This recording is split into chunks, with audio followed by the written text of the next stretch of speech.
একজন দাড়ি টুপি পরা আলেম, সঙ্গে একজন পর্দানশীল নারী, একটি আবাসিক হোটেল, তারপর মুহূর্তে ছড়িয়ে পড়ল নানা শিরোনাম। বলা হলো গাজীপুরে আবাসিক হোটেল থেকে হুজুরসহ আটক 7 জন।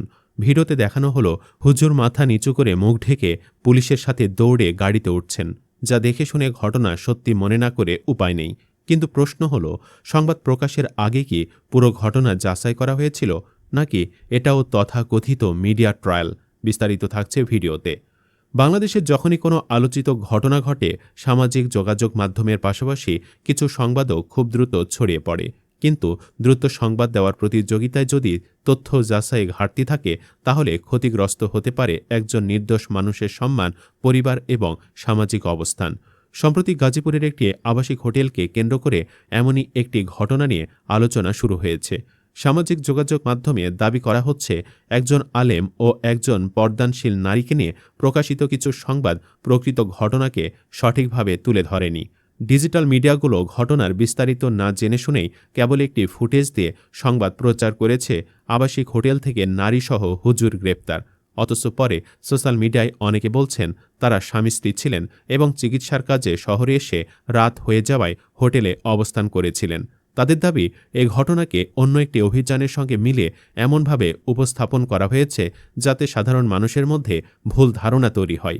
ঘটনাস্থলে উপস্থিত অনেকে জানিয়েছে, প্রকৃত ঘটনা হলো ওই আলেম চিকিৎসার জন্য শহরে গিয়েছিলেন। রাত হয়ে যাওয়ায় স্বামী স্ত্রী হিসেবে রাত্রি যাপনের জন্য আবাসিক হোটেলে অবস্থান করেছিলেন।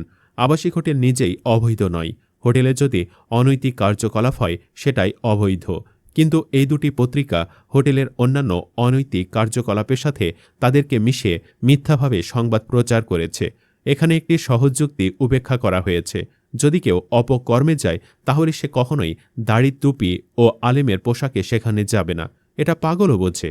অথচ মিডিয়া ইচ্ছাকৃতভাবে এই বাহ্যিক পরিচয়কে কাজে লাগিয়ে চরিত্র হনন করেছে। অথচ সংবাদ মাধ্যমেরও দায়িত্ব হলো তারা যে তথ্য প্রকাশ করেছে সেটি নির্ভরযোগ্য সূত্র ও প্রাপ্ত তথ্যের ভিত্তিতে করেছে কিনা সেটি স্পষ্ট করা। কারণ কোনো সংবাদ প্রকাশের পর যদি সেটি ভুল প্রমাণিত হয়, তাহলে তার দায়ও সংবাদ মাধ্যমের ওপরই বর্তায়। এখানে সবচেয়ে গুরুত্বপূর্ণ বিষয় হলো, আবাসিক হোটেলে থাকা নিজে কোনো অপরাধ নয়।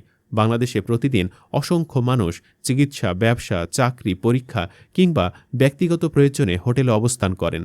অপরাধ তখনই যখন সেখানে আইন বিরোধী বা অনৈতিক কার্যকলাপ সংঘটিত হয় এবং সেটি প্রমাণিত হয়। তাই শুধু কোনো ব্যক্তি হোটেলে ছিলেন এ তথ্য দিয়ে তাকে অপরাধী হিসাবে উপস্থাপন করা ন্যায় বিচারের নীতির সঙ্গে সামঞ্জস্যপূর্ণ নয়। অনেক সময় আদালতের বিচার শুরুর আগেই জনমনে একটি ধারণা তৈরি হয়ে যায়। এটিকে অনেকে মিডিয়া ট্রায়াল বলে থাকেন।